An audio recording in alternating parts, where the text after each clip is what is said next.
All right, do me a favor. I want you to try something right now. Put your hand on something solid.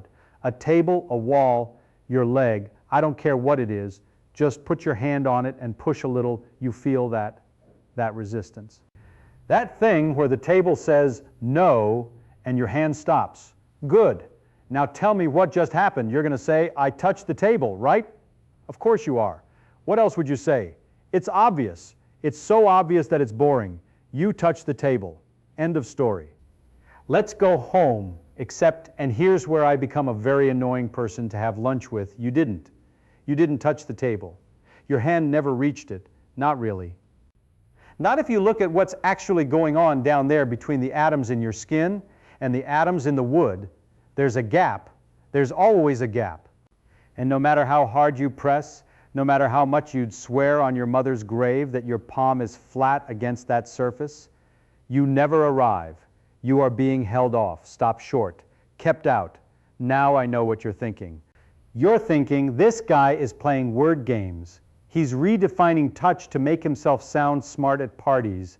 And look, I get it, I would think that too. But this isn't a language trick. This is what we actually found when we built better instruments and pointed them at matter and said, okay, what are you really? The answer came back strange.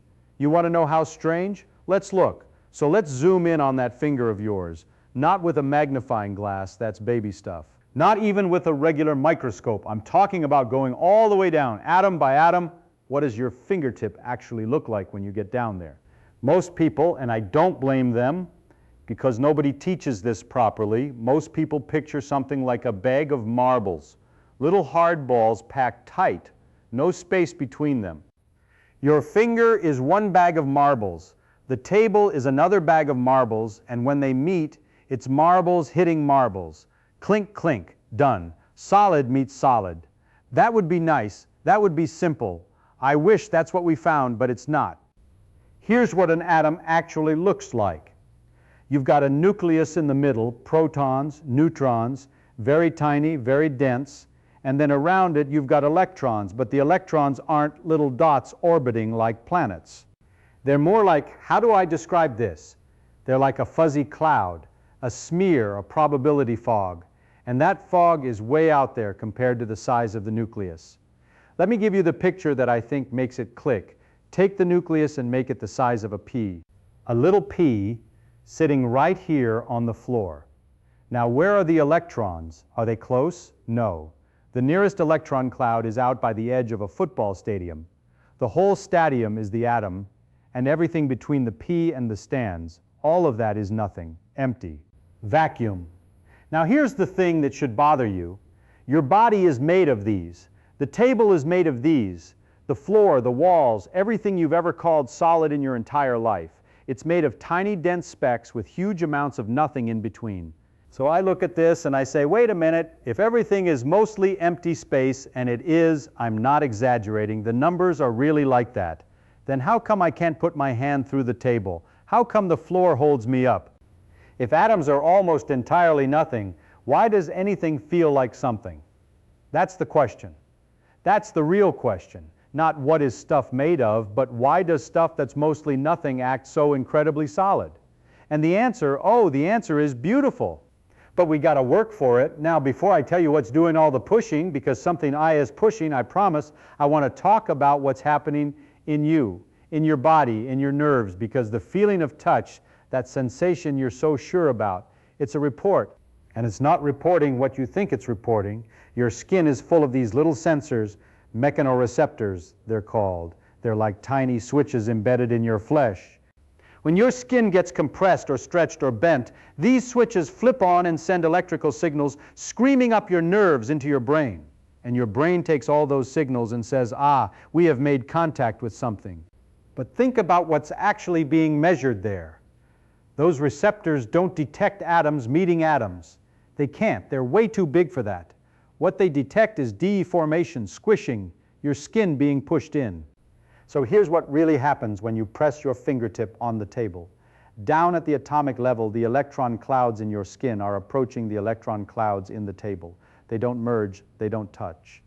They get close enough that their electric fields start to overlap, and those fields say no, they push back, And as they push back, your skin, the actual tissue, the flesh, gets slightly flattened. It's like pressing a rubber stamp against glass. The stamp doesn't pass through the glass, it deforms. And it's that deformation, the squishing of the rubber, that the stamp feels. If a stamp could feel, your mechanoreceptors feel the squish. They fire. Your brain gets the signal. And your brain, which has been doing this since you were born, says, that's a table, that's solid, we touched it. But you didn't. You got close and your skin got pushed in and your nerves measured how much you were being kept out. That's what touch is. It's not a report on what matter is doing. It's a report on how badly you're being rejected. I love this. I think this is wonderful because, look, if I turned off your nerve receptors, right, just switch them off, the physics wouldn't change at all. The atoms would still refuse to get closer. The fields would still push back. You just wouldn't know about it. You wouldn't feel it. You know what that means? It means every ghost in every movie who puts their hand through a wall, the scriptwriter didn't change the physics. The scriptwriter just deleted the nerves. That's the only difference between you and a ghost. Nerves, okay? So now we know what touch really is. It's your brain's interpretation of being kept out. The next question is obvious. What's keeping you out? What's doing all that pushing? All right, now we get to the good stuff. What is actually pushing back when you try to put your hand through a table? Electrons, that's the first answer. Electrons, every electron has a negative charge, every single one. The electrons in your hand, negative. The electrons in the table, also negative. And what do like charges do? They repel, they push each other away. Now don't think of it as little balls bouncing off each other. We already killed that picture, remember? Think of it as fields. Every electron carries an electric field that spreads out into space. It's there, whether you see it or not. It's there whether you believe in it or not. And when the field of one electron overlaps with the field of another electron that has the same charge, the energy of that configuration goes up. Nature doesn't like that. Nature pushes back to lower the energy. You feel that pushback as a force. I like to think of it this way. Imagine two trampolines, okay, stiff ones, and you try to shove them into the same space. The more you push, the more they resist. That's not a perfect analogy. No analogy is, if it were perfect, it wouldn't be an analogy, it'd be the thing itself, but it gives you the feel of it. Now, if you want to get fancy, and I do because it's beautiful, you can think of the electric force in terms of photons, yeah. Photons, the particles of light, in quantum electrodynamics, which I should mention I helped build, so I'm a little biased, the electromagnetic force works by charges exchanging photons back and forth. Virtual photons, we call them. And when the charges are both negative, the net effect of all that photon exchange is, get away from me.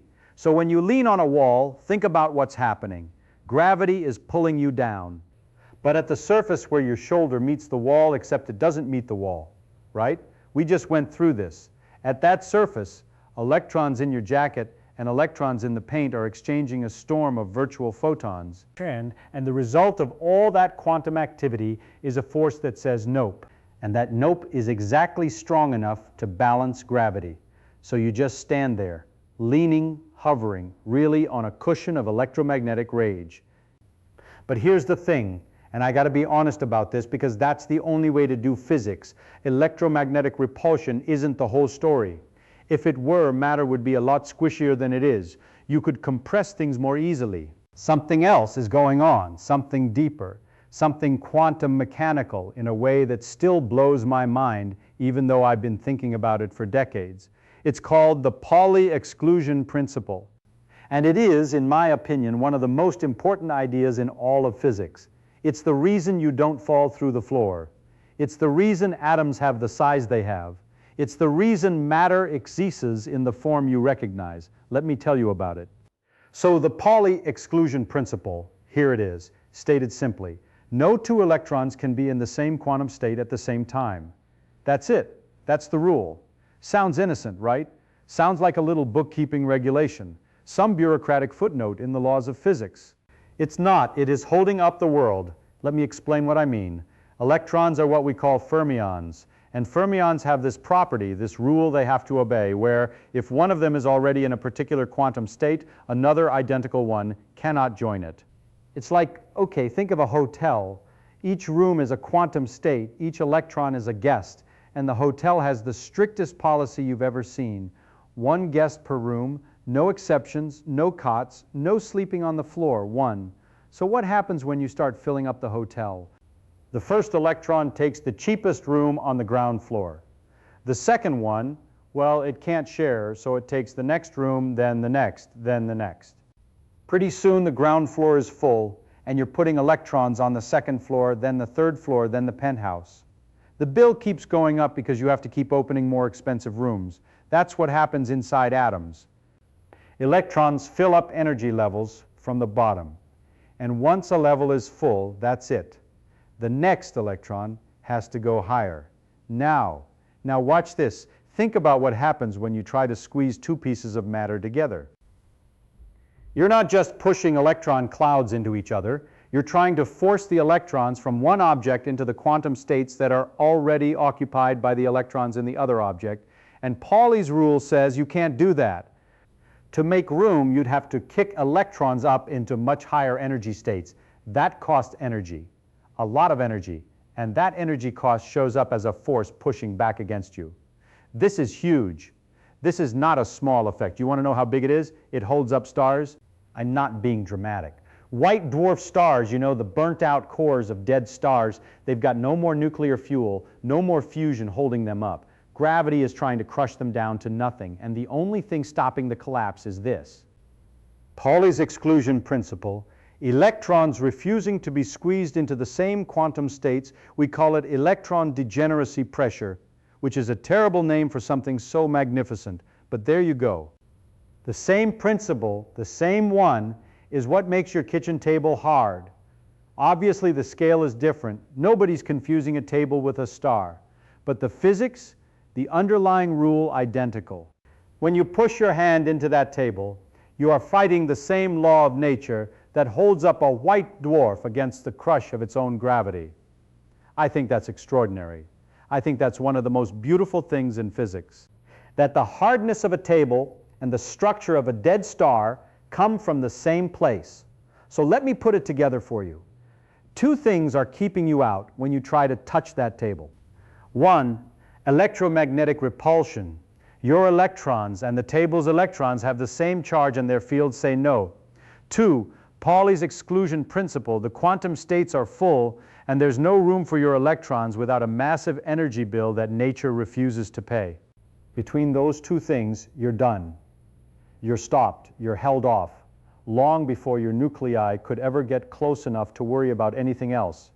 These two rules have built a wall out of mostly nothing and dared you to get through it. And you can't. So you call it solid, and you move on with your day. But let's think about what that means for your day.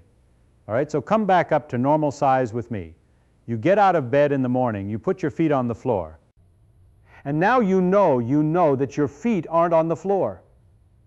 Not really, you're hovering a tiny, tiny distance above it, balanced on electromagnetic and quantum forces that are exactly strong enough to cancel gravity. That balance is what you call standing. Every step you take is the same negotiation. Foot goes down, electron clouds resist, skin deforms just enough for your nerves to say, yep, ground's there, and you push off for the next step. You go through your whole day like this, sitting in a chair, same thing. Catching a ball, same thing. Just faster. Resting your head on a pillow, same thing, just softer. You're surfing. Your whole life you've been surfing on force fields and you didn't know it now. The question I always get at this point, and it's a good question, I like this question is, so what if I can never actually touch anything? Does that mean I'm not really connected to anything? Does that mean it's all fake? And I want to answer that. Because I think people get this wrong. See, when people hear you never actually touch anything, they get sad. Or they get philosophical in that annoying way where they stare out the window and say something about how we're all alone in the universe. And I want to grab them by the shoulders without touching them, of course, and say, no, you're missing the point. You're missing the beautiful part. What did we take away? We took away the idea that touch is two lumps of stuff smashing into each other. Okay, fine. That picture was wrong anyway. It was never real. You were believing in something that doesn't exist. But what did we find? We found something much better. We found that when you press your hand on a table, you're interacting with it through the electromagnetic force, one of the fundamental forces of nature. You're exchanging virtual photons with it. Your quantum states and its quantum states are negotiating in real time. That's not less connected than the billiard ball picture, that's more connected. That's connected at the deepest level physics knows about. When you hug somebody, and I'm serious about this, think about it. When you hug somebody, you're not mashing your atoms against their atoms. You're doing something much more intimate than that. Your electron clouds and their electron clouds are interacting through the same force that holds atoms together, the same force that makes chemistry work, the same force that allows light to exist. You're participating in the same physics that lights up stars. And your nervous system has evolved to be exquisitely sensitive to exactly how that interaction feels. A kiss that's a quantum electromagnetic event. I'm sorry if that ruins the romance, but I actually think it makes it better. Now, and I want to be honest, because that's the deal. I'm always honest in physics, even when it's uncomfortable. Someone's going to ask me why. Why does the exclusion principle work? Why do like charges repel? Why these rules and not some other rules? And I'm going to tell you something that might surprise you. I don't know. Nobody knows. We know that they work. We can calculate with them. We can predict things to 11 decimal places with quantum electrodynamics. 11. And every time we check, nature agrees with us. But if you ask me why nature chose these particular rules, I got nothing, and neither does anybody else. And if someone tells you they know, they're either confused or they're selling something, that's okay. That's not a failure. That's the frontier. That's where the fun is. The fact that we can describe how it works so precisely without knowing why, that's one of the great mysteries still sitting there waiting for some kid who's probably in high school right now to come along and figure it out.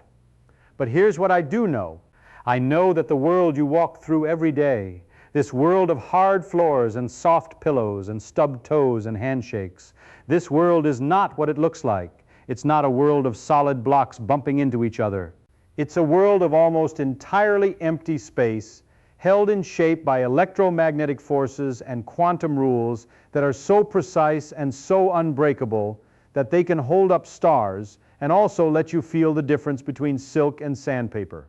And every step you take, every step is a little victory. It's you, a collection of mostly empty atoms held together by forces and rules, managing not to fall through a floor that is also mostly empty atoms held together by forces and rules. You're both mostly nothing. And yet here you are standing on it, complaining about the weather. You never touch anything, and yet everything holds you up. I think that's not sad. I think that's the most amazing thing I've ever heard.